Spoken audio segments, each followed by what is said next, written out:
Mafia सरगना दाऊद इब्राहिम से ताल्लुकात के मामले में नवाब मलिक की गिरफ्तारी और मनी लॉन्ड्रिंग के केस में मुसलसल नवाब मलिक की पूछताछ जारी है।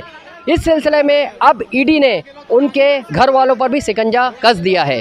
उनकी बहन सईदा खान से भी पूछताछ चल रही है, उनकी बेटी से भी पूछताछ चल रही है और बताया जाता है कि ईडी ने कॉरपोरेटर कप्तान मलिक को भी बाकायदा तौर पर समन जारी किया है, लेकिन वो इससे अब तक इनकार कर रहे हैं। बताया ये भी जाता है कि मनी लॉन्ड्रिंग की ये वही जगह है जिस पर मनी लॉन्ड्रिंग का केस किया गया है। गोवा कुर्ला का गोवा वाला कंपाउंड है। आप देख सकते हैं कि किस तरह से वसी और हरीस कंपाउंड है और इसी कंपाउंड में जो है ना, यही कंपाउंड जो है फराज मलिक के नाम पे ख़रीदा गया था और इसके जो मालिक थे डी कंपनी के, जो हसीना पार्कर के ड्राइवर थे सलीम पटेल ने बाकायदा तौर पर इस जगह की जो है निगरानी की थी और यही जो वो जगह है जहां जो है वो सलीम पटेल ने जो है अपना दबदबा कायम रखा था।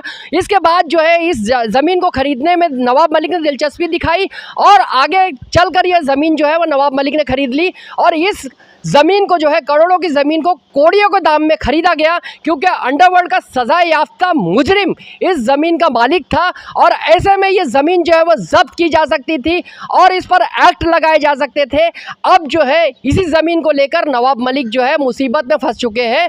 नवाब मलिक के मुतालिक हमें बताते चले कि उन्होंने जो है बाकायदा तौर पर अपना जो कारोबार है वो एक मामूली से भंगार वाले के तौर पर शुरू किया था। उनके वालिद का जो कारोबार था वो भंगार वाले थे और उसके बाद जो है वो कबाड़ी के कारोबार के साथ साथ उन्होंने सियासत पे कदम रखा और वो इस मुकाम पर पहुंच गए कि आज जो है वो वज़ीर थे और अक़लियती वज़ीर के तौर पर उन्होंने एक अपनी अलग शनाख्त बनाई थी। उन्होंने अपनी जो छवि है एक हमलावर वज़ीर के तौर पर बनाई थी, जैसे कि महाविकास आघाड़ी के वही एक वैसे वज़ीर थे जिन्होंने ना सिर्फ ये कि बाकायदा तौर पर अपोजिशन को निशाना बनाया बल्कि बीजेपी को आड़े हाथों लेते हुए समीर वानखेड़े जैसे अफसर को भी निशाना बनाया। समीर वानखेड़े पर उन्होंने कई जाती तनकीद भी की, जिसके बाद उन पर कोपरी के मामले दर्ज किए गए। कोपरी थाने में समीर वानखेड़े से पूछताछ भी की गई। बताया ये भी जाता है कि नवाब मलिक एक ऐसे लीडर है जो ना सिर्फ ये कि पढ़े लिखे हैं बल्कि अपने तौर पर सियासी जंग जारी रखने की सलाहियत रखते हैं।